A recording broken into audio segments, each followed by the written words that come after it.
All right, hello everybody. Welcome to our monthly jobs report here on Albert's List for the month of October. My name's Albert, and I am the founder of Albert's List. We are your job search, AI, and side hustle skill destination. Check our Eventbrite page for all the events that you can attend beyond this, where you can apply your job search skills, or at least learn them and then apply them outward. Today, we're doing our monthly jobs report here with Dr. Reilly White, Associate Dean and Professor of Finance at the University of New Mexico, Anderson School of Management. Dr. White is very renowned both here and elsewhere Well, in everything that he does, and he's earned his PhD from the University of Connecticut in economics, and he's also published in various papers as well. As this webinar goes, Dr. White's got a presentation for us today to talk about the latest state of the job market, along with answers to questions that you have asked. So if you have any additional questions, feel free to use the chat function. We are recording this, so also feel free to check back on it in a couple of days when we're on YouTube. All right, so without further ado, Dr. White, welcome back. Let's see where everything is. thanks, Albert, for the introduction. Thanks, Colin, for having me aboard. It is great to see everybody on board tonight.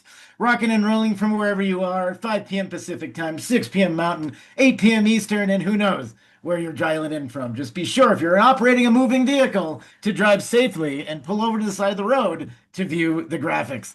A couple of notes. Hey, Aaron. Aaron is back up. This is great. Thank you so much for coming on board today. I am a professor of finance at the second best Anderson School in the country, and I was excited this week because I had academia's. We publish articles about all kinds of things. Our job is to publish, as well as my day job is college administration, where I run, or I help run this institution that I'm working at. And we had this publication that is the most, we named it the most obnoxious word soup ever, that we just got into a journal, an A journal, is the institutional review of institutional and innovative policy, instrumental or ceremonial, a multiple case study and institutional review of policies and procedures in Department of Energy nuclear waste facilities. So bam, I'm telling you about this one, nuclear and nuclear waste facilities. Tell your friends at Livermore it is worth a read if they're willing to fall asleep. So normally I'd rock and roll with this mofo today and be like, let's talk about the jobs report. But you know what? We don't have a jobs report from BLS this month because of the government shutdown. You go to the webpage, they apologize. A lot of data that I use for stuff ranging from consulting to whimsy to filling out ChatGPT requests to summon data analysis from different angles isn't working because a lot of my stuff is government based. If you go to census.gov on their quick facts, they're like, sorry, can't grab our population data. That stuff is gone due to the shutdown. And this is a big deal. We're going to talk about this today. Government shutdown. What does that mean? Why do we care? Why does it matter? And so, in establishing one of our many nuanced United States government framework operational inefficiencies, it's very difficult for us to arrive at a question about arrive at these budget agreements when we have such a divided sort of political spectrum right now. So government shuts down, and who does this affect, and what are the effects of this? And so, in general, if we look in the past or look right now, and an estimated, we lose about $7 to $15 billion across the economy each day. If we tally that, research estimates that each week that government is shut down, it costs us about 0.1 to 0.2% of our gross domestic product. And if we think about this, federal workers, it's heavily concentrated in areas where you have furloughed federal workers, but it's also contractors, right? It's the infrastructure of defense and government spending. And when these people aren't paid, they don't spend money. 2/3 of our economy is retail spending. So you can see how it does affect this in the long run. And that's why it's such a big deal. And so it's an interesting issue, and particularly because of its economic effects, but also it has a lot of other long-term effects as well. One thing people ask always about this in terms of government shutdowns is that, does it affect the stock market? What about the stock market? I've got options. I was let go from Fancy Corp Inc. 3 months ago, and all I have left are these stocks that they rewarded me. What is the market doing right now? And so it's interesting. So the market is up this year, and it's fascinating to watch this approach, and we'll explain why that is. But right now, if we look at a history of government shutdown since 1976, it's kind of a wash in how the S&P 500, the index of the 500 largest companies in the United States, respond. And so during a shutdown, the prior week, during the shutdown, there's not a lot of movement. After the shutdown, there's an increase, but all of this is within what we would consider normal statistical bound work. It's not anything crazy pants. And so that's interesting. So Albert says maybe this month's jobs report can be based on vibes. What are your vibes? Are they good? Is anybody's vibe good? They're not good. Cannot compute, cannot compute. That's funny, Aaron. So Albert says, my girlfriend works for a member of Congress and will not get paid until the shutdown ends. And she still has to go to the office. Pass around the tip jar for Albert's girlfriend. Bring it out there. Make sure you Venmo a sum up to 50 cents to a dollar. I don't know what does food cost these days. No, it is really tough for furloughed workers right now across the board. Here in New Mexico, we have over 30,000 federal workers who are furloughed at this moment, and it's all the other situations. It's crazy. Oh yeah, Venmo's also down because of AWS. Very good, Michael. That's great. Yeah, can we ask ChatGPT for the numbers and what it tells us? That's pretty fun. Resell the office supplies on Facebook Marketplace. Melanie, that's great. I love it. I love it. Exactly right. Here it is, everybody. Thank you, government. Free, it says, yes. Says Livermore Labs on it, but I'll guarantee you this chair is worth more than the $10,000 I contractually paid for it. So, Albert, there's a bunch of Los Alamos scientists working unpaid. Absolutely true, because functionally, here, Los Alamos, of course, is one of our drivers. I live in Santa Fe, New Mexico. Los Alamos is just a hop, skip, and a jump away. I've been on there. I've had the chance to tour various elements of facilities. I can speak about it, but then I'm going to be some G-men will come in and, chloroform me. But it's going to be an interesting question. Oh, Tammy, I'm glad to see you're back too. Tammy says, what shock do you think would have the biggest impact in the American economy? Another pandemic, a change in leadership, a natural disaster, a stock market crash, or a bubble bursting industry like healthcare or real estate? Right now in this market, depending on the pandemic, the flavor of the pandemic is interesting. If it's similar to the one we had before, I doubt we'd have shutdowns to the level we had. So that's kind of like that's a trick question. If it was like the bubonic plague, we'd have probably a greater issue. A change in leadership, I mean, that's fine. Interestingly, bigger than leadership, of course, is the economy. So I'm not going to say that. A natural disaster, it depends. Those are costly. Large hurricanes, Category 5 hurricanes in particular, large storm systems causing billions of dollars of damage are significant, but that's some of it. A stock market crash is interesting. If we talk about a crash going down, let's say 1987, the stock market crashed 22% in a single day. We know we can look at a few years in time or a few elements in time where stock market crashes dropped significantly. If that does happen, it has kind of a snowball effect. That one depends. Let's put that on the shelf for a second because it might change people's behavior. When the markets are up, people feel richer and they spend more. If they start culling back some of that money, they don't have that same enthusiasm or optimism, and they'll start looking at it that way. And then a bubble bursting industry like healthcare or real estate. The hard part is we have a lot of money in these areas, but the bubble signals are very mixed in these areas. But Albert says all of them at once? Maybe. Level 9 volcanic explosive event blowing up Yellowstone. That's fun. Following that Yellowstone hotspot on its northeastern track. Ah, what a magical adventure. So government shutdowns in the market don't affect it much, but what federal jobs are ultimately affected here? We got 89% of the EPA furloughed, 87% of education. Who needs that? Furloughed. 81% of commerce furloughed, Labor Department, Energy, State Department. People that are pretty safe, Homeland Security, Justice Department, Veterans Affairs, Social Security Administration. The Department of Albert's also very successful. So in this, you see where the workers typically come from in these situations. Michael says, I applied for a job at Livermore. That app isn't going anywhere anytime soon. Michael, the question is, can you sell the dust that it's collecting? Is my only question. Colin says, if S&P 500 is unaffected by government shutdowns, what effects, if any, does a shutdown have on the economy? Overall positive or negative? So it is overall. That's a good question. So why is the S&P 500 reading this as positive negative? So it's bad for the economy and GDP, but markets don't care that much. So what explains this seeming paradox? Markets are forward-looking, and when we look at government shutdowns, they affect a lot of federal workers and furloughs. There is some notes, some caveats attached to this, right? Look on this column to the left here, this length of shutdown going back to 1976. You've got 10 days in 1976, 12 in 1977. You've got 34 days in 2018. Already we're over 3 weeks now, and that puts us in elite territory. If the markets do, and it did, if for instance, continue to not operate or operate with a reasonable assumption that we'll arrive at some conclusion, we can expect that this will do so. But I think right now there are a few things to note because the market represents a private sector area, and even though many of those people might employ or engage with government contracting, once the money is expected to flow again and the government reaches and reopens, as has been the case in the past, it's viewed as a non-event because eventually a lot of those long-term contracts come into play. Most of a stock's value is long-term, meaning 85% of what a stock market's value is actually past where it's supposed to deliver profits 3 years beyond and above. What do I mean by that? A stock price is nothing more than the present value of every future all the future profits of the firm discounted back to present day. And so if you go between now and infinity, we assume that the vast majority of those years are beyond 2 or 3 years from now. We discount back that to present day, and most of the stock's value are on those assumptions of a company's growth.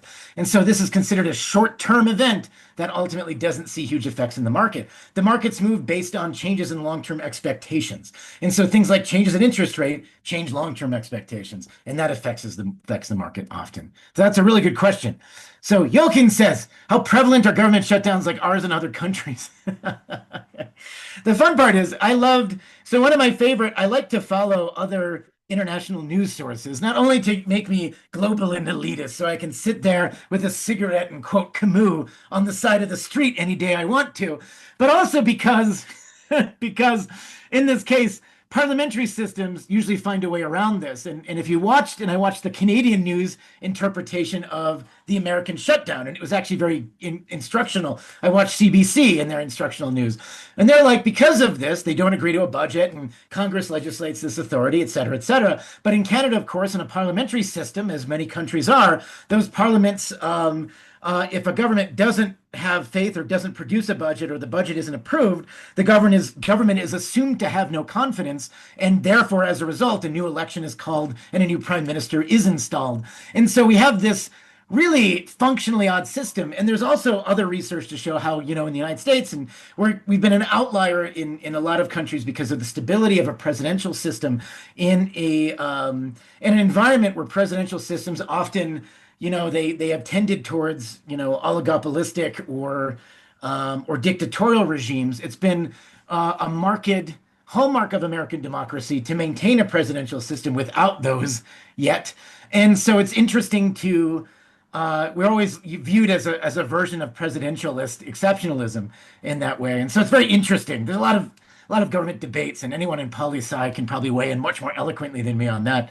Albert says, is there a way to measure the purchasing power of government employees versus the private sector? That's really good. Good question. I know I was looking at a survey, a different graph that focused on the relative pay of government employees. In general, government employees are more well paid than the average American employee. And consequently, when we look at the private sector in general, which includes the vast swath of workers, government workers do okay. And therefore, they command a higher, what's a good way that we can say this? They really exceed expectations when it comes to the amount of spending that they actually do. So they bat really above their level when it comes down to it. But I don't know the exact chunk of it. We can probably deduce that. So if we have 2 million federal workers, and I would say, gosh, representing 1%, I'd probably say it's a couple percent for sure of U.S. spending power in general. And that's a good question because if we view them as heads of household. So Nicole says, good points from Aaron as well. Albert says, given the polarization of the U.S. and dual party system, we see a lot more confidence in Citizens United. We get a lot more money spent too. Colin says, isn't France currently in a weird limbo of prime minister shutdown loop? France is very interesting, as we talked about last time in their pension reform and they're trying to handle a very complex debt situation. And it's very difficult for the French. The French are unique because they have both a prime minister and a strong power president in that situation, a high power president, rather than a merely decorative one like Ireland. Not decorative, but important for diplomatic reasons, as many other countries do. So Nicole says if they aren't going to fix the economy, they need to lower the retirement age to 40 and give people a stipend to move to Baja. Now we're cooking with Crisco. Or to Canada, where you can get free medical care, or Argentina, because we paid for it. American refugees. This is a question in the long run we have to figure out. So let's talk about how the economy is doing. How's it feel? So we saw a lot of negative news in this, and I know that some of you are looking for jobs, finding jobs, struggling to find jobs. You're sharing. Some of you may live and be looking away from your high, you've got a magnificent series of properties in Atherton you live at. Other people, maybe you're sharing an apartment with 35 other programmers in a small basement in Berkeley. Whatever happens, wherever you are in the situation in the job market is, it's important for everyone to kind of figure this out. So GDP right now is still rising. And I want to point that out to you. GDP is doing well. And I point us to column A, which is the Atlanta Federal Reserve's GDP Now estimate. The GDP Now estimate is the estimate of the GDP that's considered fairly accurate using contemporary economic data, and they track it in real time. So it's like a way to forecast or figure out where surprises might be before they happen. We know the blue chip consensus is pointing at like 1.5% on economic growth. Atlanta Fed has been rocking and rolling at this 3.5% level. But at the same time, now go to Exhibit B. Look at the job posting index for the United States. We've seen a massive growth in jobs following COVID pandemic, and now we're back to basically where we were back in 2020, even though we have slightly more people in aggregate in this country. And so the question is, what's going on here? And there's a few charts I can put this, but the job market as a whole is weakening. Job market is weakening. We're flatlining. We're not adding jobs in aggregate. GDP, though, is flying at 3.5%. So what is the mystery? What explains this seeming paradox between both of these things where GDP grows and jobs do not? And I'm thinking right now, I'm taking a stab. This is some debate right now in the econ Twitter space between this situation. I'm of the group of people that we are seeing the effects of greater productivity due to things like AI in the economy. AI is indeed an improver of productivity. I can now send, I used to be able to send how many bureaucratic emails did an associate dean like me send a couple months ago? I don't know, 10, 20 a minute. I don't know, just type back and forth. Now maybe I send it a few an hour. Now my productivity is off the charts. I'm inventing bureaucracy in ways we couldn't have bureaucracy before as a mid-level manager. And I imagine that a lot of the effects we're seeing across the economy are this as well.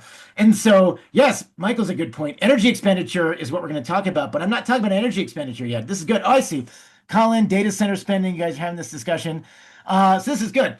Effort is not productivity. So there's two ways economies grow: population growth or improved productivity.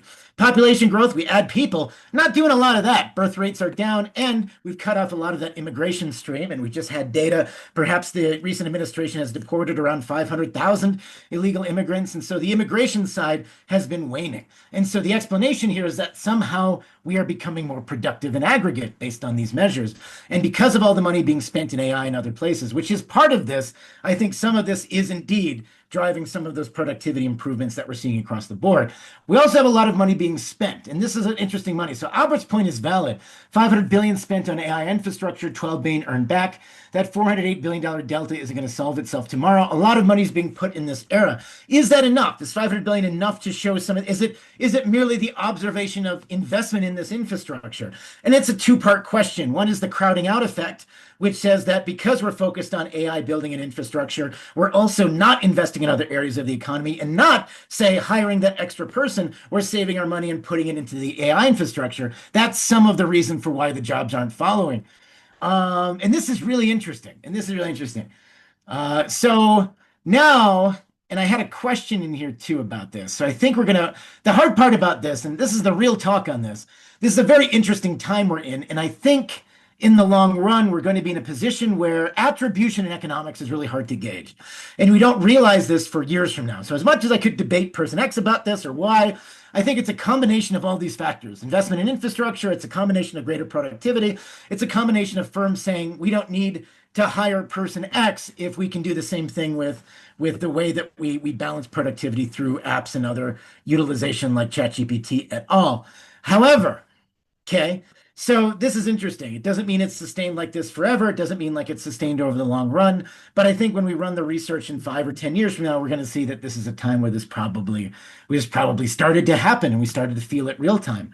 So I had a question about the dollar right now. The dollar is an interesting thing, right? So what is the value of a dollar? And I'm going to sit here on the side of the road by a fire and think, philosophically about what does it mean, man? And then, you know, sitting in Half Moon Bay before somebody kicks me out.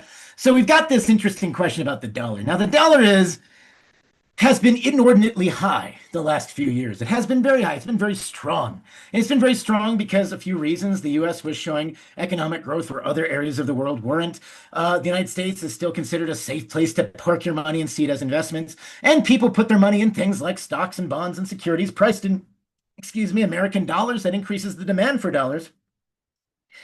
And our equity markets are the largest and deepest in the world, and it's a place for international areas to earn good returns. And so, a lot of reasons why money flew into the US system, and as a consequence, the dollar value went up, right?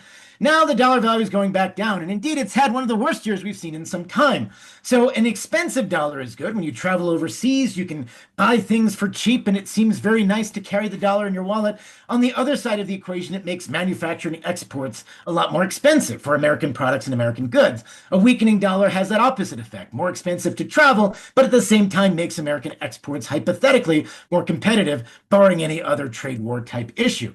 But we're seeing a lot of situations here that are actually very interesting, even beyond the value of the dollar. We've seen an explosion in the price of gold lately as well. We're going to talk about that too. And Michael says, I'd like to see some more empirical data that it must be increased productivity because it's not anything else. Michael, you're going to see that in 5 or 10 years. I'm not a miracle worker and I'm doing this for free. So rock and roll. I'd like to see a unicorn in a rainbow as well as a gift card, but I don't get those either. So keep hoping. So Aaron says, dollar chaos is huge shocks around the world. Thank you, Michael. I appreciate it. I agree. I agree. I want you to be honest. I appreciate this. I like your honesty, straightforwardness. This is fun. This is a community service, but I appreciate this and I love talking to you. But be nice. So next on this list is ba-da-ba-ba-da. So the dollar in general, it's not going to worry me, but there's a few chaos moments to point out what Aaron's pointing out as well. There's huge shocks around the world because the dollar, for many reasons, is still the reserve currency across the world. Back in 1944, when Bretton Woods agreement was signed, and this was right before the end of World War II in 45. So we gathered allies together in a New Hampshire hotel called Bretton Woods, shut the doors, and said the US dollar is going to be the only currency convertible to the gold standard at $35 per ounce. Every other currency in the world has to buy dollars if they want to buy gold. You have to go through dollars to get to gold. You can't be directly convertible into gold.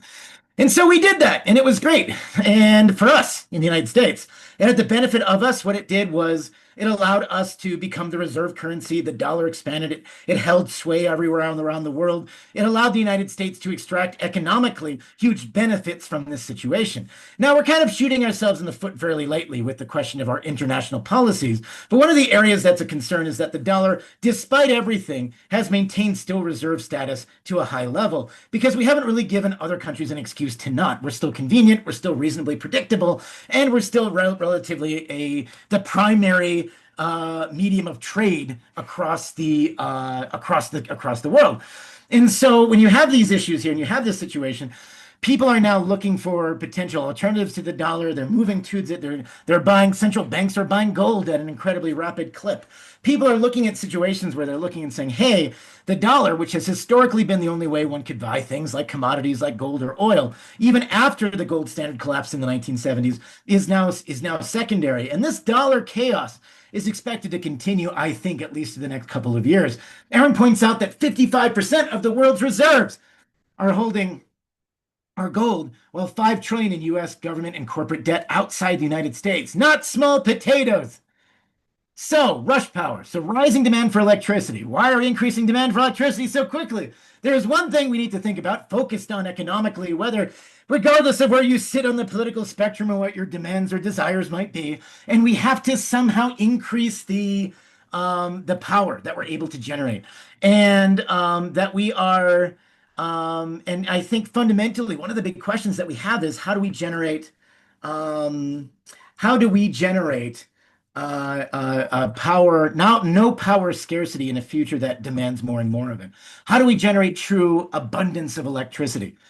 This is challenging. So number one, we've got power demand from AI data centers is expected to quadruple in 10 years from Bloomberg. That's a lot of money.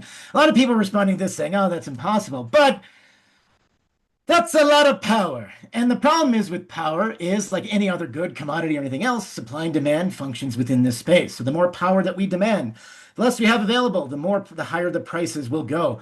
And so US electricity prices, the growth since 2020 have been kind of going up pretty substantially. From 2020, we're up almost 40%. On our CPI for electricity right now. So yes, Nicole says the energy efficient data centers. Of course, we need that, but we also need to produce more energy in general, nuclear, fusion, quantum computing power, the power of 1,000 Alberts on 1,000 treadmills, doing amazing things. And so we have a lot of options here, and we have to look at abundance. Now, the current administration is fiddling a bit with this. Cheapest ways we can generate power right now, barring things like even the benefits of it, are things like wind and solar. And it's good to make those, even if you don't like them or agree with them or anything else. It is cheaper to build that per kilowatt hour than it is to build a coal plant. But that being said, we should produce cheap power wherever it comes from as much as we can, in so much as we are able within a certain extent of doing so. And Melanie says, after all of us stop our streaming video subscriptions because we can't afford them, there'll be more power. That's the spirit. That's the king. Well, once we all live in small huddles and shacks, and we kind of cluster around small little areas. We'll be fine. It's going to be fine. So major electrical equipment imports are also being hit by the current tariff situation. Things I want to point out, this is a Joe Politano chart. If it's in black like this, great person to follow. If you don't follow him on Twitter and X I should say, he's a great a really dynamic young economist who produces a lot of very timely data and understandable data entry points. And I love using his stuff because they're great. So pitch out to Joe Politano. So Michael says, won't increased demand drive production costs and prices down due to scaling? Yes, it does. But the thing is, we still have to invest in those things. And the problem is, of course, is timelines, Michael, as you absolutely point out. Shocks to the system are hard to counter. We can't build enough infrastructure. We have to build more of it. And when we see a driven increase in power for particular reasons, either to fund AI, to fund growth, to fund other things, it's a good thing in the sense that it's a sign of economic growth in building, but it's also something that we have to accommodate in a power infrastructure that is very difficult to manage. And if you've studied some of the utility industry, you get a sense of this. So utilities are interesting places, right? So we don't have a centralized power grid in the United States. It's separated often into states and regions in between those places. Delivery of that power costs money. The availability and infrastructure of that delivery is also key. And so where data centers are located, the availability of power, the availability of water, all become variables in this play for resources. And our energy grid is interesting. Utilities operate because they have to be monopolies in the areas where they operate. It makes no sense for us to build 24 parallel power lines off of 30 from 15 different power plants to power the electricity in a small city. Instead, we have one power company, typically over a region, that performs this task. But in responsibility for this, they're also mandated. There's usually a board or some other entity that mandates that they keep prices in a certain range. Now, this is a challenging dynamic to have, right? You have this scaling of power usage and power coupling, and utilities are always betting on and saying, wait a second, we can't produce this power. We have to build this infrastructure. We got to raise rates and rates and rates. And rate boards are always like, no, no, no, can't do that because you're a monopoly, and this is challenging, and we don't want to pass those costs on to consumers the same way. And so because of this motley system that we have, which is ultimately due out of necessity, it is something that makes it hard to throw something on the grid really quickly and then make it all work. And so even if I were to build a fusion plant in some place, it was like a new fusion plant, just brand new technology, hoping it works. Let's bring out those Livermore people and do it. And it's just a ton, only a ton of money, but getting that integrated well for that power use is also challenging. Aaron's got a good point here. The issue is we need 10 trillion to create future power, 200 more nuclear reactors. That would add 40% more clean electricity. So put it in your backyard. Let's build them. Thousands of onshore wind complexes. Yeah, I agree. I think the scale that you're thinking, Aaron, is the scale that we have to plan for, but it's not the scale that we're building now. And that's interesting.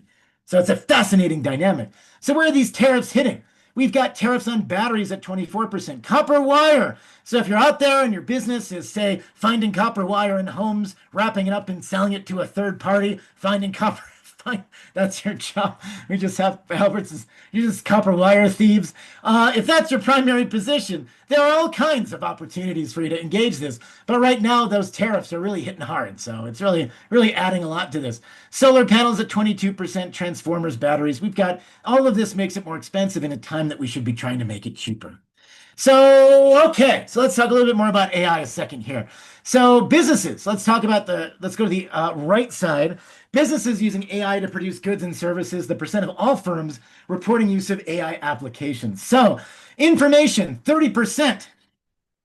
Businesses of firms report using AI applications in September 2025. 30% more, I should say, 30% total. But before last year, it was only like 15%.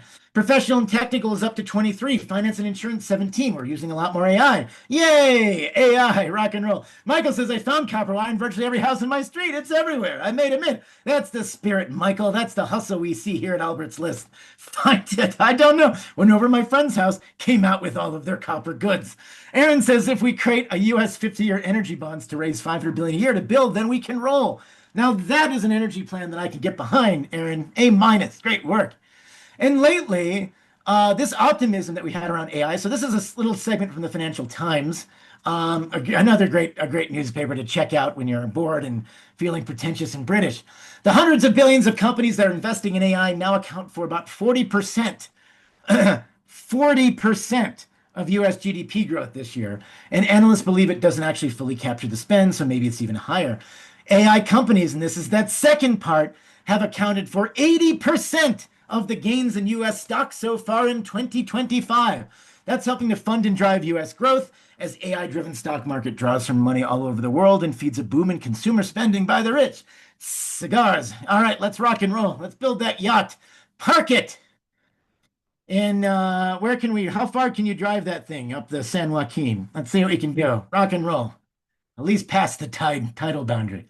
So big tech spending boom. The capital expenditure in dollars, max support growth. We've seen a flood of money in. We are in, according to the Financial Times, the growth period of this, which of course, look around. Thank you, Captain Obvious. Rock and roll. Now, if we look at Alphabet, Amazon, Microsoft, and Meta, if we look at their growth support, they're expecting, in this ChatGPT generated graph, to put into tunes of $500 billion of capital inside some of this infrastructure building going out to 2030 every single year. Very, very big sums of money. Now, what does the tech sector's real output look like? Money's going in, money's coming out in the form of tech centers and all these AI centers and data-driven AI data centers et al. What is the real value added in 2017 dollars? So look at three things: computer systems design, computing infrastructure, data processing, other information, that's the green line, and last, publishing, including software. Another Joe Politano chart, that's great. You notice that publishing, not so sunshine rainbowy, but computer infrastructure still rising, computer systems design still rising. The real value added in 2017 dollars continues to rise. Money's flowing into it. Now, why do you care about it so much? Why does the Bay Area care about it? Why does Albert's List care about it? Take a look at the information sector contribution to GDP growth in the second quarter of 2025. You'll notice that of all of our GDP growth, Q2 2025, most states, our information sector is cute. It's adorable. Maybe it's 0.3%. Maybe it's 0.4%. Maybe you live in Wisconsin. Maybe you live in Missouri. And then finally, you've got California, where 1.7% of the information is the contribution to the GDP growth in the state. It is absolutely gigantic. It is tremendous. Montana, the information sector, is a drag on the economy, which I find very fun. I can just imagine it's like Yellowstone. People are coming out and saying, "Get your computers out of here," and it's one of those, and they have to bring people in to haul them out. But anyway, for the rest of the country, minor, but in California, it is strong. Now, let's talk about those jobs, shall we? So, another Joe Politano chart, one near and dear to our hearts. Tech jobs are leaving California.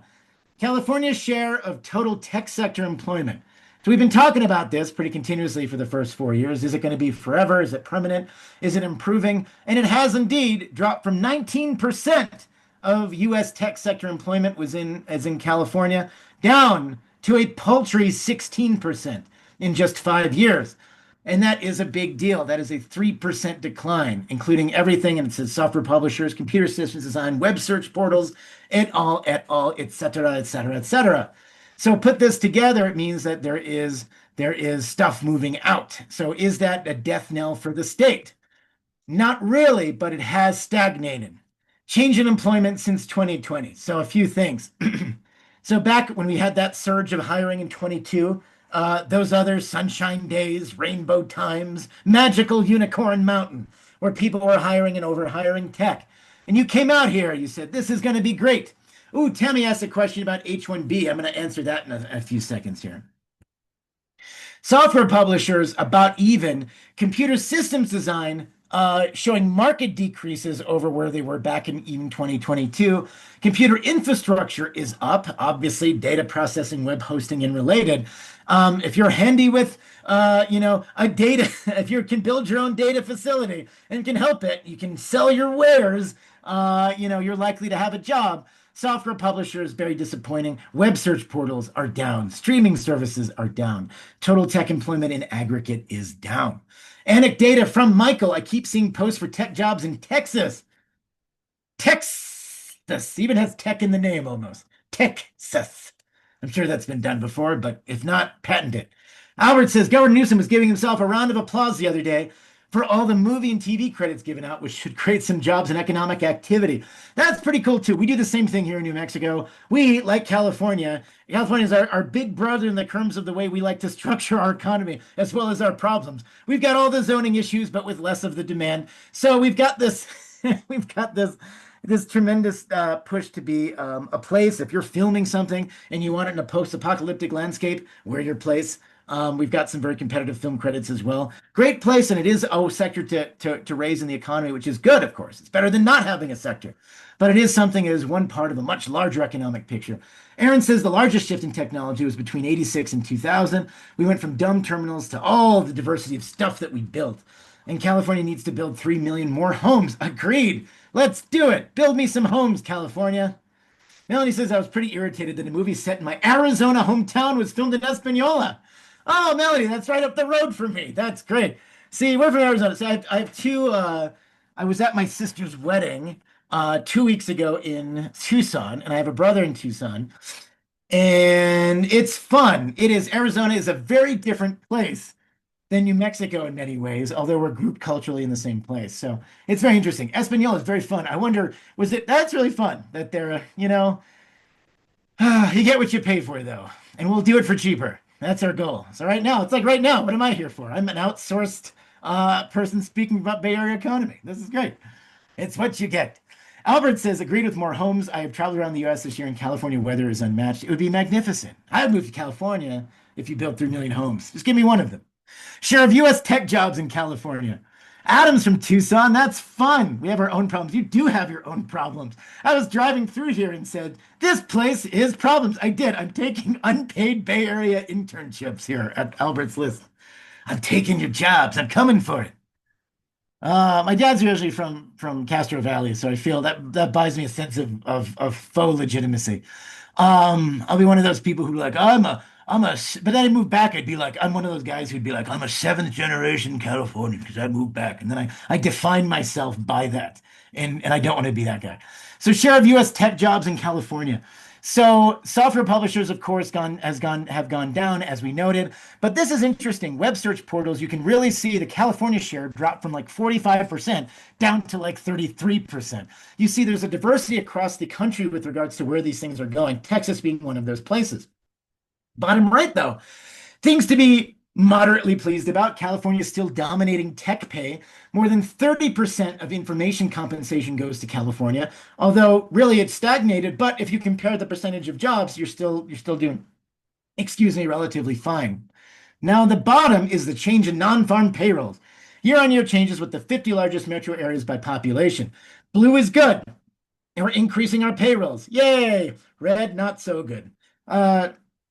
This general form of beige gray, unimportant. Like New Mexico, nobody cares about us. But the Bay Area, notably in red. LA, unfortunately, in blue. This is what we got. Albert says, so the place to find a tech job these days looks like New York, Philly, Miami, Phoenix, Texas. Whatever happened to Denver, Boulder? I know I visited once. I brought bad vibes. People started moving out. Aaron says there's a shift from California to Arizona for semiconductors. That's true too. Denver's very interesting. So Denver's seen a complex economic relationship in the last couple of years. I should do a deep dive into Denver. But like other cities, it's been very interesting. It attracts a lot of places, like New Mexico. We have a lot of people that come here where we like to run away from things. We come out here into these areas. Albert says, does the increase of tech jobs in LA, San Diego, and whatever look like San Bernardino County against the Bay Area job loss not necessarily mean it's a California problem? I think right now it is a affordability problem. I think it is a cyclical problem, but I think it is not necessarily a permanent problem because of that fundamental thing that we keep going back to. Why do people start companies in the Bay Area? Why does it still dominate entrepreneurship? Because the infrastructure is there, the depth of capital is there, the depth of experience is there. And as long as you have that, that's going to help. Now, I talked about this a bit. I started on this last month. I'm going to talk a little bit about it today. And then we're going to go into some details about some of the new California legislation that is designed to improve housing infrastructure. Aaron says New Mexico, with any problem, still has a higher GDP per capita than Germany. Oh no, how did that happen? I don't know. It's very funny. How did that happen? That's really fun. That's a good point. That really puts it in perspective, and I appreciate that. So anyway, so H-1Bs, what do we think about them? Here's the thing, and I'm going to give a case for why immigration is good, and I can show you the stacks and stacks of economic literature we have to why it is this way. So there's a few reasons. Number one, so where does H-1B, who uses H-1B visas? Where do they come from? Where do they go?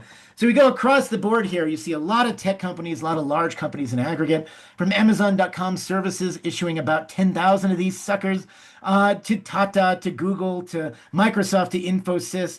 They got a whole bunch of varieties. JP Morgan in there, Walmart in there, Accenture, Deloitte Consulting, Tesla, Fidelity even, about 1,400. Aaron, you worked at Cognizant for 18 years. That's fantastic. Look at that. That's amazing. This is great. 18 years. Number two, Albert says all these companies also have offices in Bangalore, so you know where the jobs are going. Albert's list. So what is the case? When somebody says, when we raise H-1B costs to $100,000, what happens? And we've done the literature on this. This actually is something that when we look at every visa denial or an increase in visa fees results in zero point 0.6 jobs that are taken up abroad instead of in the United States. That is what the research has shown, expecting that question. And so right now, what it means is if we shut off the spigot for people coming here, they aren't the jobs where people are like, come one and all Americans fill these positions or whatever the dream might be. They do end up, we don't have one, we don't have that capacity. And really, American economic growth hinges on attracting the best and brightest. That is the nature of our exceptionalism. And if we go elsewhere around the world, the problem is people will be like, yep, stay home. This might be a big boon for the countries like India, China, other places where we get a lot of these H-1B holders from. And so by keeping them there, hiring them less money, companies will find other ways to get beyond this and get around this. And that is fundamentally a challenge to this. And can you connect the comment on the economic impact of brain drain? Drain, Tammy asks, as some STEM professionals are considering moving out of the US.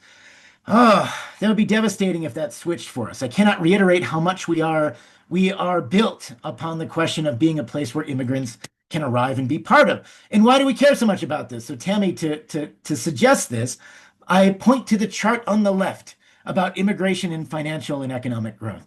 So immigrants are 80% more likely to become entrepreneurs than native-born Americans. They account for 25% of all new businesses each year. They have founded 55% of all unicorn startups valued at 1 billion or more, and their children have founded 44% of Fortune 500 companies. 44%, half of them. Jeepers creepers. I know, that's a ton. That is the economic impact, Tammy, that we risk losing. It is in the trillions of dollars over the long run. Aaron says half of the H-1Bs have spouses going to school and working, kids in school, multiple effects. Albert says, I'm peeved at the policy because it's incomplete. If H-1Bs are taking jobs from Americans, then why not incentivize training of U.S. citizens to take these jobs? There's no restriction of taking this job away from America. This is a huge and disappointing loophole. These are all really good points. And one of the things I want to recognize too on the right too, as I'm not advocating for immigration system necessarily as it is. I'm saying immigrants are a huge economic boon to the United States. But on the right-hand side, this shows you we do need to reform the nature of how our visas come in, and we should make it easier in some ways. And I'm not necessarily, and I want to moderate this as well. There are economic effects that happen. We can't, when we look at the question of immigration and metering and all of those things, there are things that we have to. There's always trade-offs in every economic situation. But for us in particular, you can see the complexities on the right of the legal requirements for permanent immigrants for applicants from abroad, ranging from baseline requirements to refugee programs to diversity lotteries to family sponsored. And you see all the things that need to be done. If you've ever worked or worked in an administrative role where you handled some of these H-1Bs, you have a great appreciation for the effort that immigrants take to go through the legal process to enter the United States in that way, and how much uncertainty lies within those fundamental questions. And Albert says the immigrant and visa worker issue is too huge because now you have researchers and doctoral candidates. The U.S. is going to cede its innovation and R&D spending. That's true. Is this affecting ours? Yeah, I mean, in the long run, it will, absolutely, Albert. And I'll be frank with you. Is this affecting UNM status as a research university? So we are an R1 research university by Carnegie, so we're research intensive. But and for instance, this is one of the great joys of working in university is I get to surround myself with people from all over the world who've come here because to make a better life. And they're all brilliant, wonderful people. And we have a situation, and for a while, and in most cases, especially in academic finance, where you have the majority of people are foreign born, and the majority of people in my PhD program, I think I was the only one for a year, a couple years, that was only the only American-born one. And in the places I've worked, I've often at times been one of only one, or actually only American-born finance professor in many places. So it's not a badge of honor; it's a badge of jobs are about hiring fundamentally the best people anywhere for the position that you're asking them to perform. And the United States' ability to thrive in merit-based economies have been because we've driven this and brought these people here and given them an incentive to be here. And without that, you create a spiral effect where it becomes, if you shut off that pipeline, it's not going to be filled automatically by people with the same level of qualification. It's just not going to be there. Right now, that exists. We try to hire the best people, regardless of where they're from. We don't discriminate around those variables. And many times they come from other countries because they are the best people for the job that we're offering. And so when you shut that panel off, it changes the whole dynamic. And so it's a really, really huge deal. And then, so let's talk about this as well. So a few other details about immigration that I want to be clear. So main regression estimates are in section 5. This is from recent empirical research. Our preferred specifications revealed that a rise in foreign STEM growth by 1 percentage point of total employment increases the wage growth of college-educated natives by 7 to 8 percentage points. The same change had a smaller but usually significant effect on non-college educated native wage growth, equal to 3 to 4 percentage points. We find no statistically significant effects for native employment growth. And so this is interesting. So a rise in foreign STEM growth by 1 percentage point increases the wage growth of all college-educated natives through all the things that they do by 7 to 8%. That's a big deal. And then Garrett Jones, you have this sort of thing. This was fought over heavily. Garrett Jones is an economist. The United States has started for talent re-upped. Getting one extra high-skilled worker causes a 23% increase in the probability of a successful IPO within 5 years. I mean, that is a huge effect in finance. So Tammy, back to your question. This is like tip of the iceberg.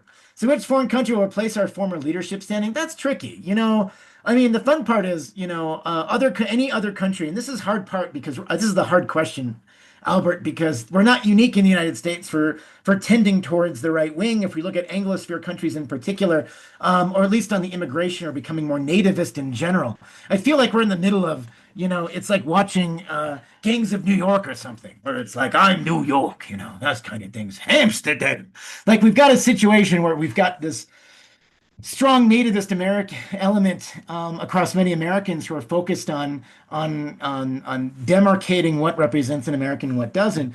And then this is also being repeated in like the UK with the explosion of the Reform Party, and it's also being replicated in other countries around the world that have different effects on it. And so I think right now we're going to see a tendency where this immigration front, those avenues are changing, and I think we'll be ending back into a situation where immigrants who might have gone to the United States will either remain in their own countries or they'll find some of the more limited and available positions in places like Canada, places like other places in the world. But even these countries are engaging with significant debate questions about the immigration policy.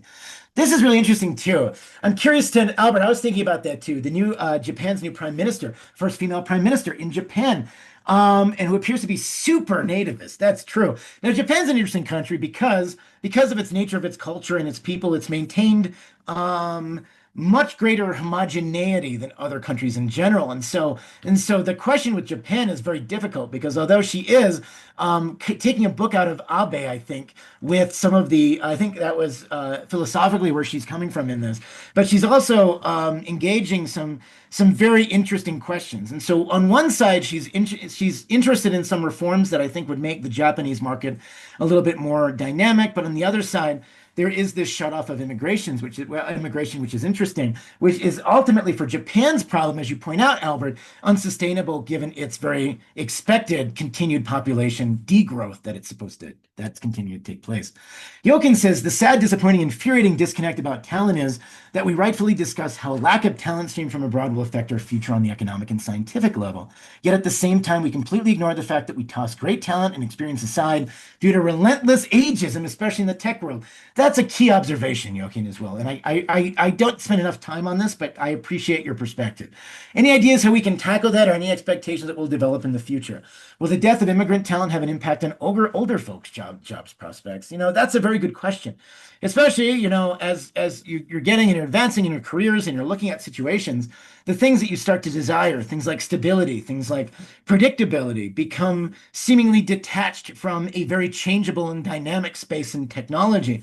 And so, what are the key points at stake? And one of the things that I think become valuable and become incredibly valuable and I would actually argue in the affirmative, Jochen, that I'm more optimistic about older folks' prospects, not only because generationally they become functionally a larger percentage of the American population, working population than we had before, but also because some of the things that need careful decision matters, things like judgment, are only acquired through wisdom and experience, right?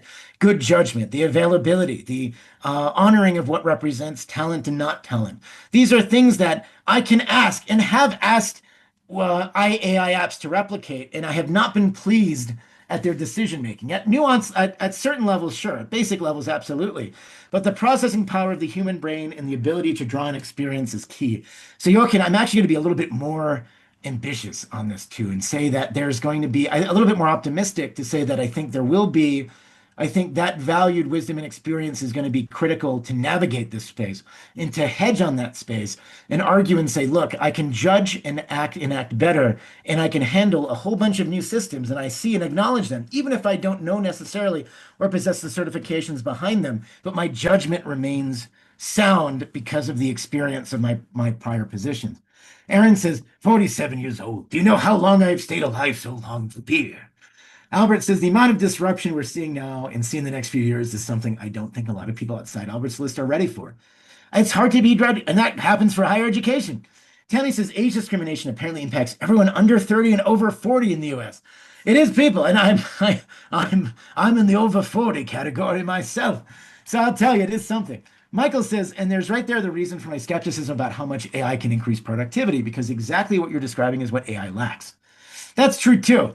But I think a lot of productivity depends on all the basic stuff, Michael. And not to say about this, it's a lot of nuance and a lot of what we called bullshit jobs in the old days, the BS jobs that people maintain. And so in so much that we can make these things more efficient, they do actually, as it turns out, have tiny economic effects, not to the level, I'm not arguing they're the same as judgment, but I think those collective tiny actions that become more efficient have in turn helped us make hypothetically better decisions. Now, gold, you got shiny rocks around here. A splendid time to watch this rock and roll. Aaron says the productivity boom is getting repeated with AI over the next 5 or 15 years. Central banks are in their longest gold buying spree. Banks are buying gold. And what do we know about the price of gold? Above $4,000 an ounce. So if you're out there, if you're speculating, if you're dressed up here and you've adopted a mountain man moniker, you're calling yourself Tool Fog Williams or something, and you're out there panning in Placer County because you think it's going to be fantastic and the gold rush is going to happen, there's never been a better time to do it. Now, gold is interesting. Gold usually has an inverse relationship with economic anxiety, meaning the higher the anxiety, the higher the gold prices. I'm sorry, not an economic inverse relationship with the state of the economy, but a relationship that is equivalent to the economic anxieties. And so economic anxieties are part of this for sure, as they always are. But there's a lot of other things in mind: the decline of the dollar, the value of a perception of a hard asset, the scarcity of gold and a hard asset in this space. Compare worldwide, a little couple of facts about the United States to drop in this like it's hot. What makes the US? We have, if we look at all the household assets in the United States, 30% of it's in property, 32% of it is in equity and mutual funds, 21% is in insurance and pensions, 12% is cash and deposits. Look at how different we are than other countries. We've got more in equity than we do than any other country globally, which makes sense given the size and depth of our markets. Taiwan is kind of the closest country to our asset load because of their well-developed stock market as well. But even Japan, Australia, Korea, UK, China, in Australia in particular, too, because of those real estate prices, when we think about the values of what people own, most of that comes in hard assets, things like property themselves, rather than other things. Then you go to countries like Japan and China, very high amounts of cash reserves, which is interesting. Oh, Tammy asks, can you react to the following statement? Oh, I like these questions because this is like a, I don't follow a lot of reaction videos, but this is going to be one of those. Let's see if I can do it as my preteen son would say. He wouldn't say it. 6'7". Can you react to the following statement? America's going broke. JP Morgan Asset Management Chief Global Strategist David Kelly wrote in a note last week. Hey, I got a note for you from David Kelly. We're going broke. But no one is panicking yet because the government's going broke slowly. Okay, that's true. With the U.S. national debt now topping 38 trillion and interest payments exceeding 1 trillion, that is true. Kelly said the debt to GDP ratio, already at 99.9% or above 100% if you use IMF standards, will likely keep rising under moderate growth. That's true. Despite tariff revenues and temporary deficit relief, he cautioned that political choices or a slowdown could worsen the fiscal picture. Going broke slowly turns fast. So how fast is it? So a couple reactions to that. Number one, that's a problem. We can't get rid of our debt. We can't do magical, nuancy, gimmicky things to get rid of debt. I can't print a huge coin to get rid of debt. I can't pay off all my bondholders immediately because guess who owns bonds? All of us. And that would create inflation to pay them off very quickly. And so in a situation like this, we have to generally inflate away our debt or grow the economy beyond such a level that the debt is smaller and a smaller proportion of it. So our growth has to exceed the amount that we take on debt. But that has not been the case over the last 25 years or so. And right now, our debt is significant. Now, unlike Greece, because we are a reserve currency in the world, we don't have necessarily that same limit. We have a limitation, but we haven't hit it yet on how much people are willing to pay. But it will cripple the U.S. economy in the long run if we don't get a handle around it. It is very important that we become more fiscally prudent. But again, that is neither priority of any political system right now because those questions are so hard. And Tammy, to your point, although I don't think it's going to happen anytime in the next 5 years, we are making it more difficult for us with policy choices that continue to erode this. To continue to deficit spend even in good times. And then in the long run, we continually make this a very untenable situation, particularly as we approach 20 to 25 years from now. And what that timeline looks like, I don't know. I can't say, but it will continually be a very important political issue of this century. And the only solution to this is if we can somehow grow the economy to such a level that our debt to GDP ratio drops because our economy is getting faster than we're taking out debt, or we pay off some of this debt in the form of just balancing our budget on a regular basis, on an annual basis. And that's very, very hard to do because of all the competing interests for that. And if the US economy remains like it has in the past, my greatest likelihood is that we won't deal with this problem until it's a bigger problem than it is now. Albert says younger people have always suffered from a lack of experience. Now AI will take their place. Older people have always suffered from costing too much. Well, very interesting statement, Albert. That's very true. That said, market of older folks, including high-tech products, is growing dramatically. That's good. Look at all these. Look at all this experience we've got. Buy. Should we sell? Should we buy? Buy low, sell high. Halloween coming with gold. Bretton Woods 2.0. Albert says, I think retail investors have really become more powerful in the last 5 years because of Robinhood. Look at the ride of the wave. That's fun. 6, 7. Jochen says, Albert, a cynic is a man who knows the price of everything and the value of nothing. Oscar Wilde. And the tech world's overflowing with cynic. Jochen, very great quote. People pile on assets and falling down. I'm almost caught up here. Good job, guys. Good job, Michael. Good BYND. Great buy into this situation. Excellent. Well done, team, on your purchases. Car loans are getting longer because consumers are getting more stressed in buying cars. Don't take out a longer loan in a car. I'll tell you this 1,000 times over because you're going to be paying more money, more interest payments in those longer loans than short loans. If you can, please go for the shorter loans over the long ones in the long runs. But as much as you want, that's a great car. Great car when we're living in the cars. Jochen says, without providing jobs for juniors, how we educate them to become seniors and principals and accumulate meaningful experience and expertise. You're right. This is a tricky time, especially for younger folks. Aaron says the U.S. households have 150 trillion in assets, and we forget this. Aaron, you're right. And Aaron, I want to point out Aaron's point. He's right. And I would talk about the debt greater in this. The reason I don't think we're in a crisis in the next 5 or 10 years is because of Aaron's fact. I think in the long run, it's a big issue. But to that point, though, in that sense, even though we're only proportionately, a quarter of what we're actually in debt or less of what our total asset size is, it's not yet at a position where we're in a crisis mode as of yet. So I want to go into housing for a little bit for a second because I had a few questions about this. Housing shortage is a percent of current stock according to the AE Housing Center's analysis. I like this incredibly deceitful chart because if you look at this, you're like, look at all the housing everywhere. And a lot of people look at aggregate numbers are like, there's no housing crisis because the houses are everywhere. If you go to Nebraska, you can buy a house and it's cheap.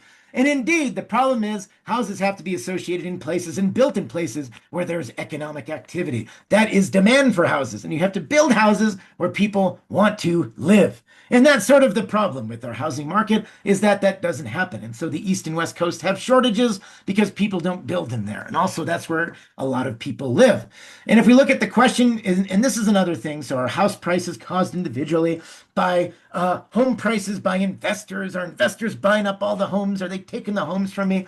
There are investors who buy homes, but the number of investors who own who are buying like 1,000 plus properties only represent a tiny fraction, a couple of percent of the total real estate market. Like anything else, this is fundamentally a supply and demand issue.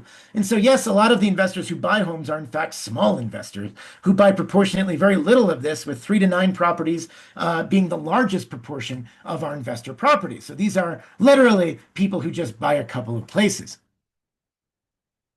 Yes, Aaron says you can't average a home over different prices because you're not in a Chris Nolan movie. I love it. So Albert says people want to live near the coast in warm weather, near global cities, and away from others.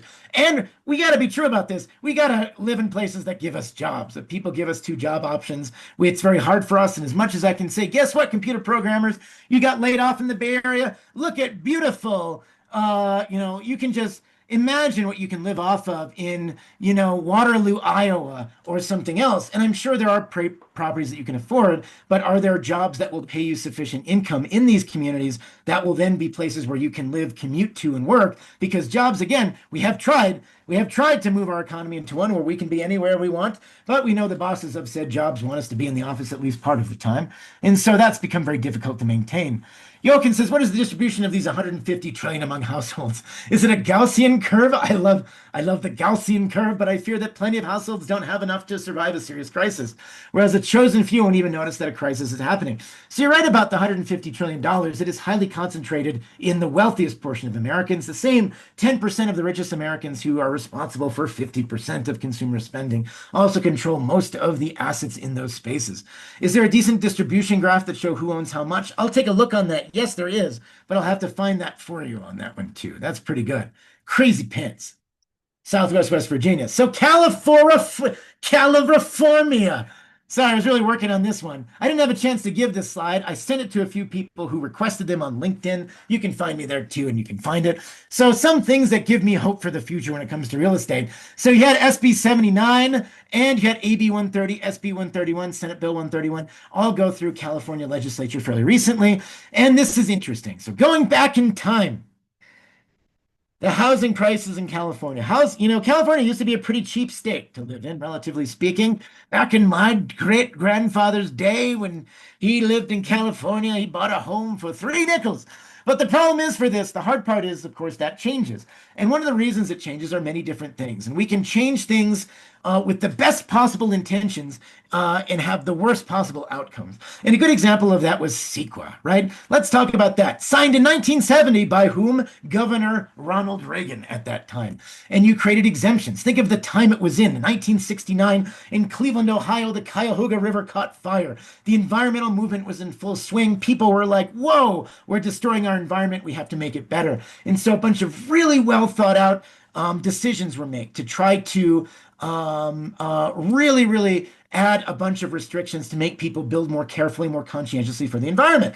And that was a good intended piece of legislation.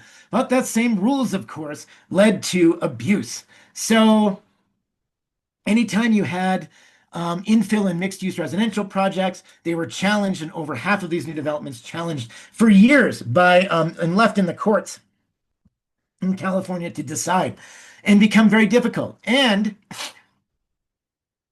in AB 130 and SB 131, you created new CEQA exemptions for infill housing and mixed-use properties. You streamlined permitting and freeze new residential building standards.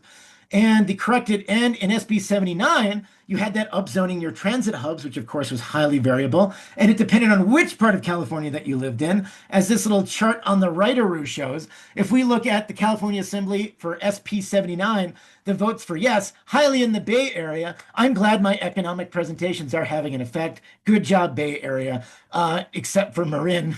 But good job, rest of the Bay Area, for your good work. Marin will say no to anything.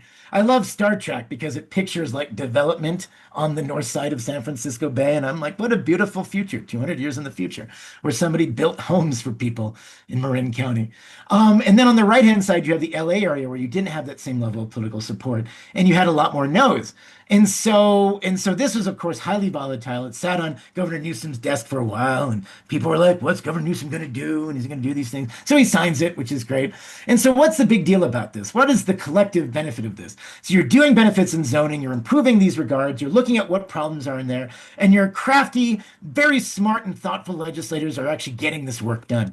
Is this going to change stuff overnight? No, but it's going to make housing quality in California over the long run much more tenable. Remember, it took 55 years to get to this position. It'll take years to get out of it again. And it will take a while to see benefits, but you will see them. And so one question I often get is, well, real estate prices are pretty high, Reilly. Surely they can't go any higher. And I got a little New Mexico bias with this one here, so I apologize with some of these numbers because I copied and pasted from a presentation I gave at our housing summit across the state just a couple weeks ago. So look at the rest of the world. So first, in the United States, the median household income is about $83,000. The median home price, about $410,000. Divide that number by the home price by the household income, you get a price to income ratio, about 4.91 in the United States. Not good, could be worse, but look at other countries. Look at Canada. Canada, household income of 74,000. This is in Canadian dollars. I'm not screwing around with currencies here. Home price in Canadian dollars of 672,000 on median. That's a price to income ratio of 9.07. In the UK, that price to income is 8.16. In Australia, in Australian dollars, 7.93, and in New Zealand, 6.23. So people say, is there room to grow? Of course, across the United States, it is possible to see prices rise ever higher. Here in various other places, I took San Francisco there at the bottom as an example, looking at household income and home price, almost a ratio of 11. That is how abnormally expensive it is to live in the Bay Area. And compare that to other places. You can move down to Roswell, New Mexico at 3. I live here in Santa Fe, which bats above the median in the country at about 7.3 times the price to income ratio. Still too high, and New York's almost about 10. And it's a very interesting concept to run. And so basically, right now, there is room, frankly, for the housing market to continue to appreciate, which is why it's important for us to continue having these questions here. You can buy a house from the aliens in Roswell. You can. That's the fun part, Albert says. Albert points out the average age of a new home buyer is also in their 50s. Also true, way up from the mid 30s a few decades ago, because that's who can buy it. So bring in a term. If you lived during the 90s, you remember Rage Against the Machine. It's all fun and games until you get a job in finance and then you become the machine. But anyway, I'm going to call this the five-sided fistagon of fiscal frustration. So we've got a few reasons why housing is expensive. Local administration and regulatory burdens. Regulation is key on this. There are single-family zoning, minimum lot sizes, height restrictions, a lot of different types. There are artificial scarcity in urban cores. You don't need that. Combined with greater environmental review, permitting, procedural hurdles, and all this local vetocracy that we have. The aliens are typically small investors, Melanie. I'm glad for your thoughtful question. Demographics and population growth. Immigration and urbanization creates high demand in limited geographic areas. Good for the economy in aggregate. Bad for housing supply, so you got to build supply. Policy incentives, another one. Homeownership is subsidized via mortgage interest deductions, capital gains tax investing exemptions, and favorable property tax regimes. Everybody subconsciously, two-thirds of Americans, almost two-thirds, are homeowners. And then subconsciously, we want to see the value of our homes rise. So when somebody says, let's do all these things that increase supply, subconsciously or sometimes consciously, we're like, no, I don't want more supply. And there's this guttural reaction to this. And then Albert says, do you think H-1B holders departing the barrier will lead to disruption in real estate and lower costs? Yes, but for all the wrong reasons. If you look at the disruption and H-1Bs do depart and we don't hire them in mass, it will put less pressure on the real estate market in the Bay Area. But it's because of lower economic activity, which is not really a solvable problem. And so the question is yes, it will, but it will result, but only for the bad reasons that it will. And then you got judicial review, preservation frameworks, and then you've got construction costs. Construction productivity has actually barely improved in the last 50 years. Labor shortages, rising material costs, slow adoption of modular methods, raised per unit costs. I'm going to rock and roll. I've got some talks with the New Mexico legislature to free up some of these markets to make it easier for us to build. Albert says some millennials can finally afford their first home, but for the wrong reasons. You won't have the job because the H-1B never came to the country. They didn't start the company you were going to work at. And then as a consequence, you don't even have the money or that upward mobility to be there. Tough schnoogies. By the way, have you thought about living in Reading? Filtering effect. Building new luxury apartments. This is interesting. So when people say, and I love this article and a few articles that have come out to support this, the Helsinki study et al. People look at this and they say, well, I see a lot of luxury apartments going up in my neighborhood. This is bad because it's not the affordable units. Does this really improve housing supply? And the answer is it does. Building anything, even luxury units, tends to lower prices. And why? Because of what we call the filtering effect. When we build new luxury apartments, that reduces rent because the people who are living in those middle class or lower class areas that can afford to live in those luxury apartments move into them. That frees up space in the middle and low income areas. And as a consequence, people can fill in and live in those areas again. And so building new luxury apartments reduces rents across the housing market as higher income renters move up and create vacancies that lower rents for everyone. And that is the key point I want to make. So although there are often efficient ways and different capacities to do this, it doesn't always end up that way. And so if we look at apartment rent growth by metropolitan area and deliveries, we can see how clear this relationship is. If we increase the growth in apartments, annual growth in apartment rents on the left-hand side, and the growth in supply is on the horizontal axis. The more supply that we add, typically the lower rents we see. Not always, but most of the case, clear downward trend. Whereas if we don't add supply, prices tend to rise. And so add supply is the long story short. Build more things and make it cheap to build and build up and build dynamic places. It's interesting, and this is the key point. All right, rock and roll. That's what I got. 7:19, but I'm here to answer additional questions. Thank you as well for being on here. There's my LinkedIn. Connect with me on here. It's great to meet you all, and I appreciate everything that you bring to the table to make this stuff happen. So let me share this again, and I'll share it in a different screen. Let me just there it is. So connect if you want to. If we're not already connected, make it happen. Make it so. Questions, comments, insults. Insults, that would be terrible. I'll kick them out before I kick you out, Dr. White. No, it's okay. I like them. I like them all. You're all special. I love you Yeah. all equally. Yeah. So, right, knowing that everything that's going to happen, or knowing that if things don't happen the way that we think they should happen in terms of, right, the government remaining closed, our healthcare benefits or healthcare costs going way up, SNAP benefits not being offered, like Mm. what kind of hurricane are we setting Yeah. ourselves up for? Oh, it's bad in the long run for sure. It's bad in the short run Yeah. also for sure. So I think right now we're seeing it's not anything that individually causes a shock. It's an aggregate piling on that Mhm. reduces our economic outcomes. And it's Mhm. but the nefarious part about this is, and here's what I we've got to watch in particular, is if it is true, and I don't know, I am making a proposition here that AI driven productivity improvements and building strategies, if these continue in a few years, we end up with nominally positive GDP growth, but we continue to erode the job market. We create a fascinating dynamic that we haven't really seen in this country for a very long time. And indeed, I'm not a Malthusian economist. I don't believe that. I believe that technology increases jobs rather than takes away from them most of the time. But I think in cases like this, to your point, Albert, I think I'm very concerned about this piling on. It adds to the Snowball effect, the yeah. the the differences between have and have nots. And if whether you like the system or don't like the system that we have in, it adds to the instability of that system to create those discrepancies between them. And so that I think is lining up stuff over the next decade or 2 decades that could be volatile as we approach that interjection between economic and political ramifications. Tammy asks, has anyone started researching the cost of the Trump tax? I define Oh, this yeah. as all costs, including lawsuits, new agencies associated with policies, decisions, executive orders, associated with the administration. That's a good one. Trump Sounds like street tax. finance.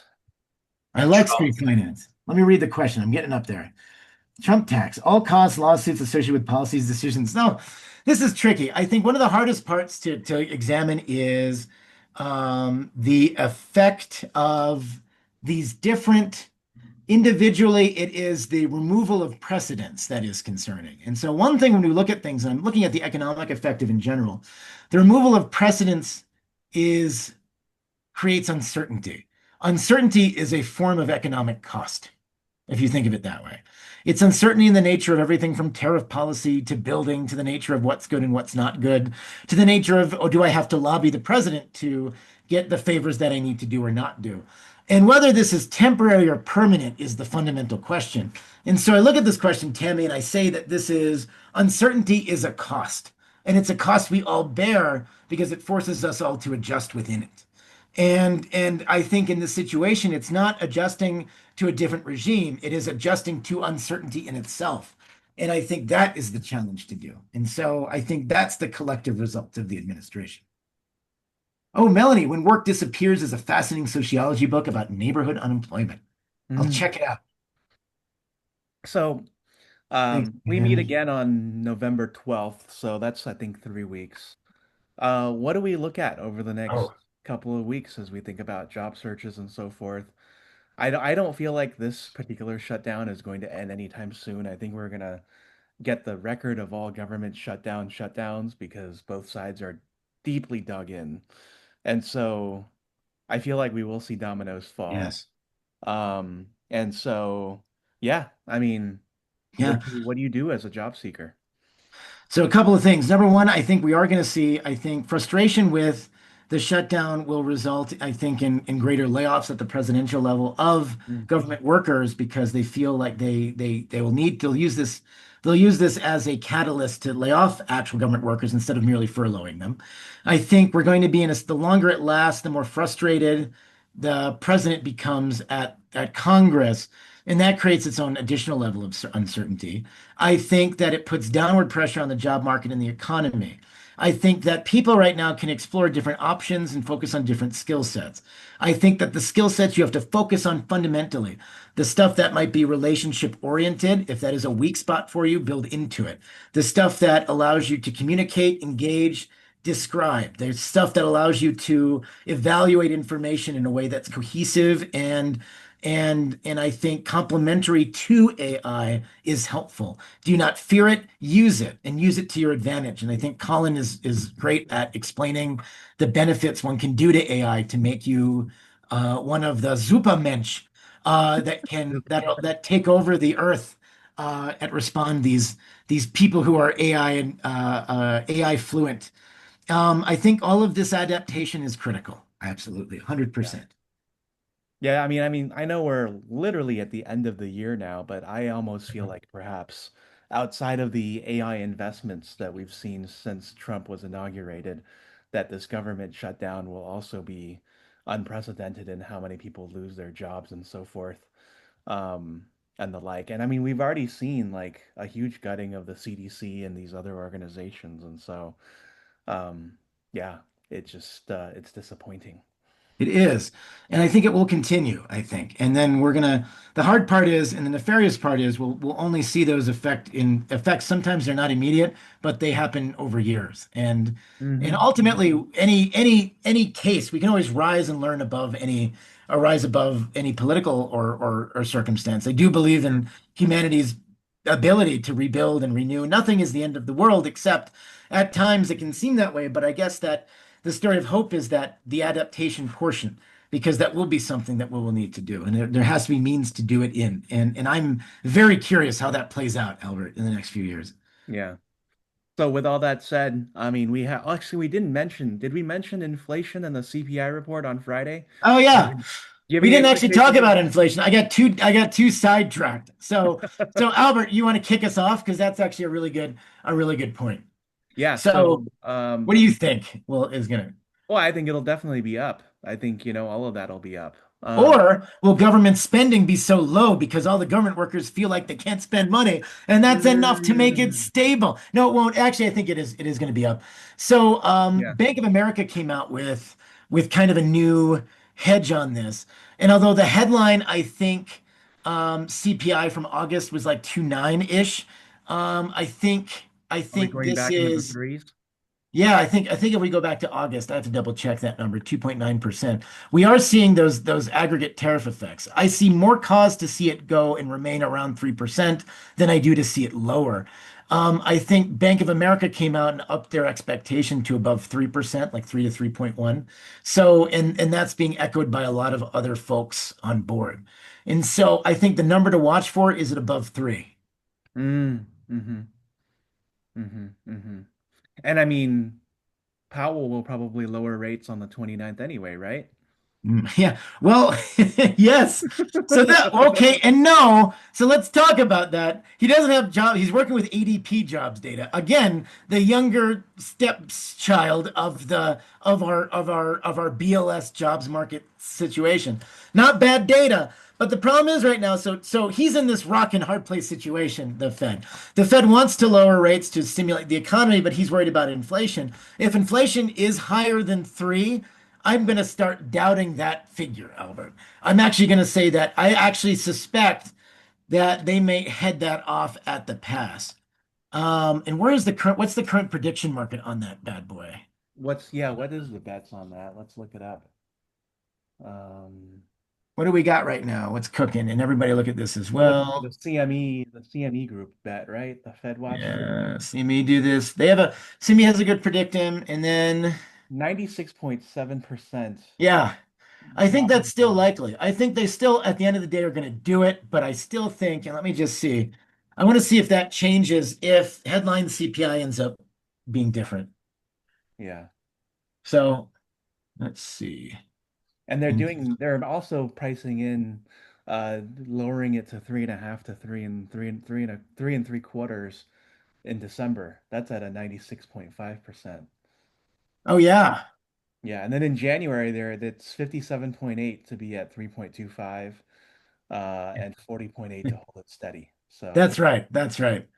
I hope so. I think right now there's still a 96. Okay, so Poly Market has it at 96% for a cut, 85% in December, and 47% in January at the next three wow. meetings. Yeah. So let's see how that pans out. But I will note that the odds of a cut in the long run are dropping. As much as we've it seems imminent that they'll cut on October 29th. I think we're going to have some uncertainty. I think people they need to understand that it's fundamental to not just stimulating the job market, but also the inflation rate as well in responding to it. Wow. Wow. Seems dark, seems spooky just as we hit Halloween. Um, yeah. Okay. Well, any other questions? Any other thoughts? We'll be back here in 3 weeks. I've shared the link in the chat. I encourage all of you to sign up for it. Hopefully, we'll see a government reopening and we can get some of this data back in the meantime. But any other thoughts? Yeah, questions, concerns, deep-seated concerns, Yeah. shallow concerns. Shallow concern. Albert for BLS head. I agree. Albert, can you run it for us? I think it would be a dream job to be head of the BLS or, labor You ready? secretary. That's my dream job. Because Every I would child think if I run for dreams. office, I would just run on a jobs platform. Doesn't matter because Wow. I take a philosophy that if everybody is working and money is coming in, Yeah. then all other policies take care of themselves because people feel secure. Oh gosh. That's I my think theory I anyway. love I love that working theory of Yeah. people who make money are better off. Because if you can People afford who to don't pay your make money. mortgage, pay your rent, raise your children within your means of cost, Whoa, and then let's have a not get crazy here. I mean, I keep know. And have a little bit left over for yourself, then, it doesn't matter whether, you're running policies against the aliens or not. And I mean yeah, by like yeah. aliens from outer space, like what we're saying in the chat. Like you're like, okay, all right, sure. The Martians can, have a couple of food stamps, it doesn't matter. That's exactly right. Toilet. I love the alien discussion, by the way, in this. Yeah, This has been yeah, great. This is good. This is solid. yeah, Rooting for Jokin. Jokin's challenging you on UBI. This is careful. I mean, right now things are expensive. I mean, I only have one child, and his solid yeah. gold monocles that I have to buy for his school. I mean, The gold they're monocles. barely affordable now. I mean, this and the Yeah. squash shoes and the ascots. God, have you seen ascot prices? They're all over the place. I just I mean, Jochen, I'm can't. not rooting for UBI, although I feel like maybe at some point it's going to be a necessary policy simply because so many people will be unavailable for the job force because they don't live at a certain quality that hiring folks, want. Like the eventual Collins will look down on all of us and be like, "Yeah, you're not good enough." Yeah. Um, you know. I'm just trying to automate work out of existence. So you can do your writing, right? Yeah. Um, yeah. All right. So it doesn't seem like there's anything else coming out here. So, Dr. White, any other final thoughts on where we're headed and Yep. whether we should feel doom and gloom or at least some hope? Always have hope. Rock out with your finance out, but always do what you can. That's what I have to Yeah. say, you guys. Do it and Okay. do well. Keep knowledgeable about the information. Don't lose hope. Always upskill. Learn, learn, learn, and keep hustling. Yeah. I feel that way too. We can only be so much control. All right. Mm. Well, everybody, thank you so much again for joining us. We hope you enjoyed tonight's webinar. We are going to do this again in 3 weeks, hopefully with a more open government and some more data to work with. But I'm sure we'll Yeah, also have data to maybe. as well. I know. Wait, What are you all what doing? happens if in 3 weeks the government is still not open? Riley, any predictions? I know. Well, we're gonna knock off another quarter, half to set 0.75% off of our GDP growth this quarter. I think we'll Oh, end up firing more workers from the president's side, and I think we'll be in the same duress. wait. Let's see what the odds are. So all these workers will be unemployed. Will there be an unemployment office to pay them an unemployment check, or will it just simply be Oh, good question. We laid off those workers too, is what's going to we happen. No, laid off those it's not going to workers be bad, too? but this is a good thing. So, what do you guys think? Let's take a poll among the our people. Is the government going to be open or closed next time we meet? What's going to happen? What do you guys think? I'm 3 weeks is a long time. I think it would be open, but there's a 25% chance it might still be closed. I also think majority open. What do you guys think? We got closed. We got closed still. Plus one on open. Yeah, this is good. Keep the votes going.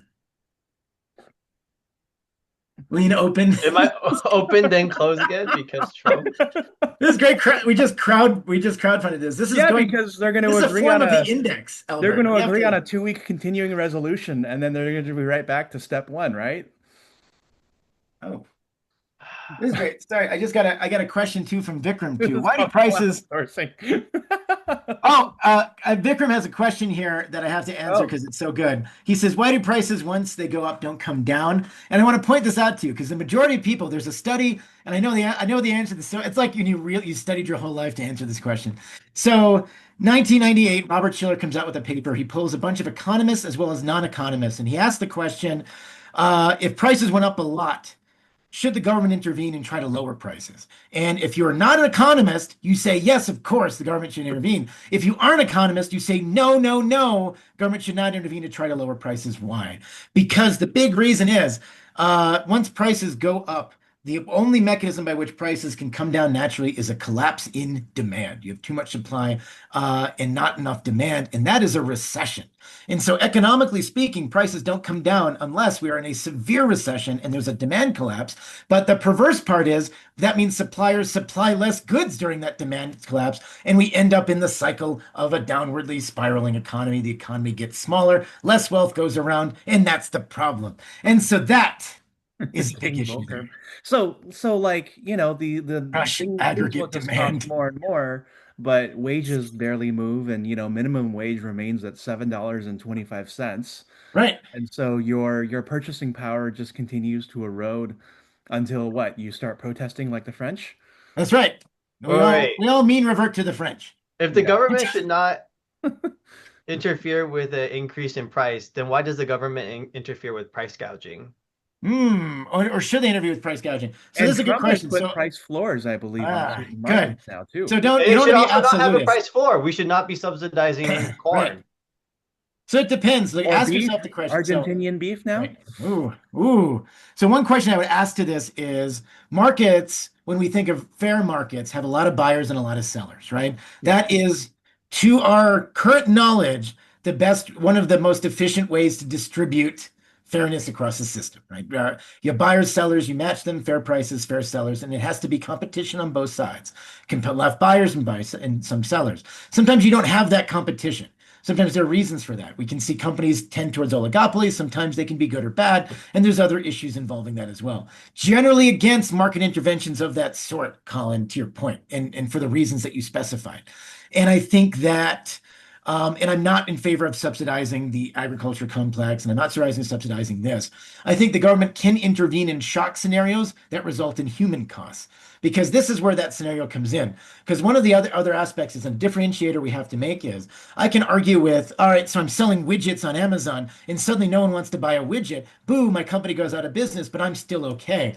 Labor is kind of that way. And when we think about unemployment rates and we think about minimum wages, we're thinking about the question of labor, which involves people, where households are the supply of labor, and then companies, of course, everywhere else, they are the demanders of those things. And so, because this has a human cost attached to it, in the sense that I can go bankrupt if I have widgets, but if I don't have a job, my children starve, it's a different form of good. And so that's kind of a differentiation that we can have. And I kind of supplemented something that Christopher Clark, who's a fun economist to follow if you're looking on him, talks about minimum wages the same way. And so Mhm. it's a very interesting question. So, And speaking of which, too, um, maybe in our next webinar, we could we discuss this $40 billion we gave to Argentina? oh God. Yes, let's do a deep dive on Argentina. Any Argentinians in the audience? Because by the No, time we it's meet again, I believe It'll be 60 they will billion have by had their then. local elections That'll be too. six. I know. It'll be 60 billion by then. It was supposed to be 20 billion. He doubled it once. What's to stop another 20 billion? I it really is. I know, you're not There's nothing wrong. stopping him from adding another 20 billion. Do you want 20 billion? I want 20 billion. Subsidize me. Let's do it. Can we get a subsidy for this webinar? That'd be kind of fun. Gosh, yeah. Just a billion, maybe. We can Just a split it. billion. Just a billion. All right. Well, I think that will be the conclusion. Thank you so much again, Dr. White, for Oh, coming back as usual. We will see you again still in 3 weeks, alive. hopefully with some Still exciting alive. news. And we'll come back to learn about Argentina too, and the $20 billion of your tax money and my tax money that we gave them in exchange for Argentinian beef, I think, on the back end. And so, yeah, thank you all so much, and we will see you soon, and we will send you the recording. Goodbye, Empanadas. everybody. Goodbye, See y'all in everybody. a month. I'll